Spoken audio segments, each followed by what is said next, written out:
अशोक श्रीवास्तव जी के लिए मैं शुरुआत में दो पंक्तियां नज्र करना चाहता हूँ। गैर परों पर उड़ने वालों की हद दीवारों तक होती है, आसमान तक वो उड़ते हैं जिनके अपने पर होते हैं।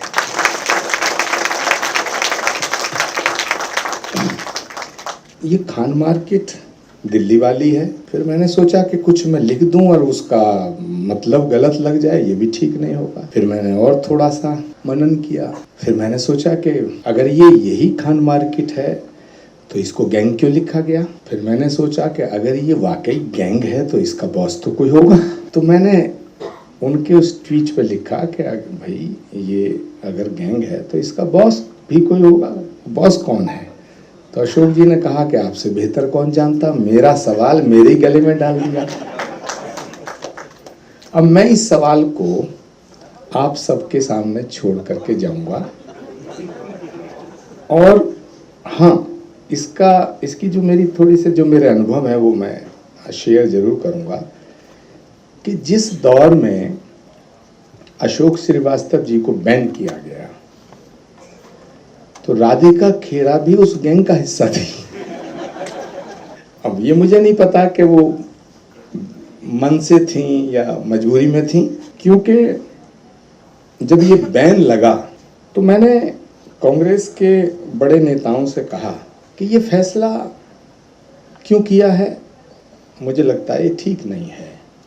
और मैंने कहा कि भाई हम ये गलती अक्सर कर रहे हैं, और जब मैं कह रहा हूँ बड़े नेता तो ऊपर के 4-5 नेताओं की बात है जो कांग्रेस में सर्वमान्य नेता हैं।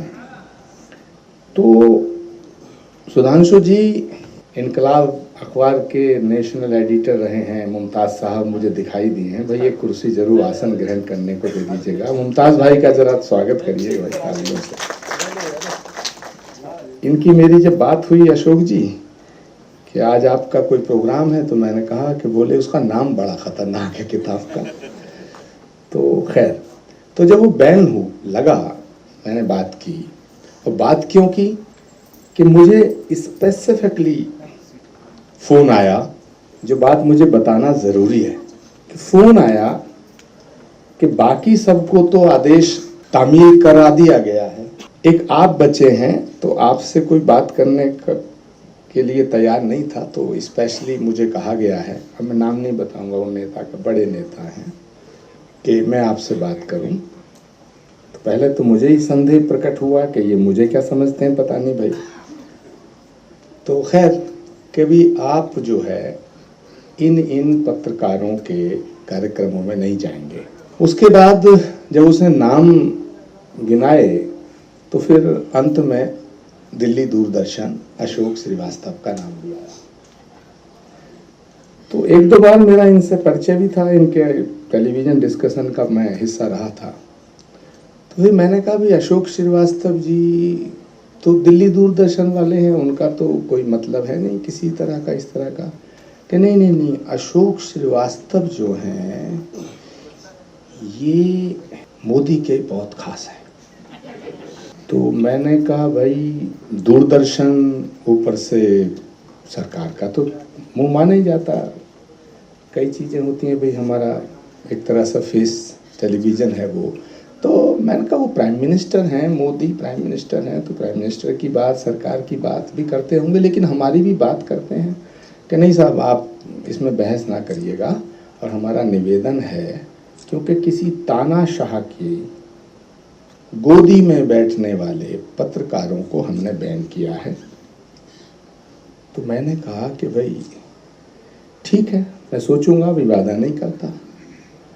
अब मैं आपके सामने ये बात कहना चाहता हूं कि तानाशाह का आदमी यदि तानाशाह के विरोधियों को बुला करके अपनी बात रखने का मौका दे रहा है, तो वो तानाशाह है या जो अकारण अपने लोगों को फरमान जारी करके बैन कर रहा है वो तानाशाह है।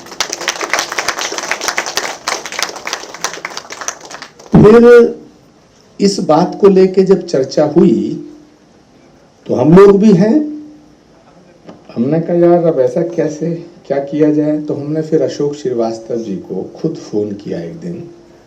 हमने कहा कि भाई आप हमें बुलाते नहीं हैं, कि नहीं साहब आप आते नहीं हैं। तो हमने सोचा, कुछ इरादा किया, हमने कहा भी आप कुछ करिएगा, हम आएंगे आपके यहाँ एक दिन। कि देखिएगा, इन्होंने मेरा पक्ष लेते हुए कहा, मेरा हित सोचते हुए कहा कि आप आएंगे मुझे तो बहुत अच्छा लगेगा, लेकिन क्योंकि आप कांग्रेस पार्टी से बहुत क्लोजली जुड़े हैं और देश के गृह मंत्री राजनाथ सिंह जी के खिलाफ चुनाव लड़ चुके हैं और आदरणीय प्रियंका गांधी जी के राजनीतिक सलाहकार के रूप में भी हैं, तो कहीं आपके खिलाफ बात ना चली जाए, बीजेपी में आपकी बात हो गई हो तब यहाँ आना ठीक है। तो मैंने कहा कि भाई बड़ा धर्म संकट उत्पन्न हो गया, कुछ कहना चाहते हैं तो जो कहलवाना चाहते हैं वही सही बात नहीं कर रहे हैं। तो मैंने कहा नहीं अशोक जी आप ज़रा कुछ रखिएगा। अशोक जी ने प्रोग्राम एक बनाया, मैं उसमें पार्टिसिपेट मैंने किया। उसके बाद साहब जो परमाणु बम था वो फट गया। तो मैं जानता था कि जब मैं टेलीविज़न पे जाऊंगा उससे पहले मेरे कार्यालय से हमारे जो बच्चे लोग हैं वो ट्वीट करके बता देते हैं जी गुरुजी आज वहाँ रहेंगे, आचार्य जी वहाँ रहेंगे। तो मैंने उसको कहा भाई तू इसको सार्वजनिक कर दे, और मैंने अपना फ़ोन साइलेंट पे कर लिया। उसमें बहुत कॉल थे, राधिका के दफ्तर के बहुत कॉल थे। अब मैं इस बात को कतई नहीं छुपाना चाहता कि मैं जिनका सलाहकार था उनका भी फ़ोन था। तो मैंने पूछा कि ये फैसला जो लिया गया है ये फैसला ठीक नहीं है, ये तो एक अलग बात है, लेकिन जब हम कहते हैं कि साहब तानाशाही, मोदी तानाशाह है, अरे भाई रोज विपक्ष के नेता बिना मुंह धोए सुबह उठ के मोदी को गाली देते हैं और पूरे देश में दे करके फिर सुरक्षित घर लौट आते हैं, तो मोदी तानाशाह कैसे हो गया?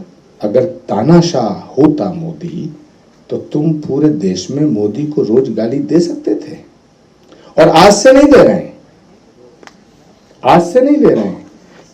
10 साल तो हो गया प्रधानमंत्री के पद पर रहते हुए, उससे पहले के जो 15 साल हैं तब से दे रहे हैं।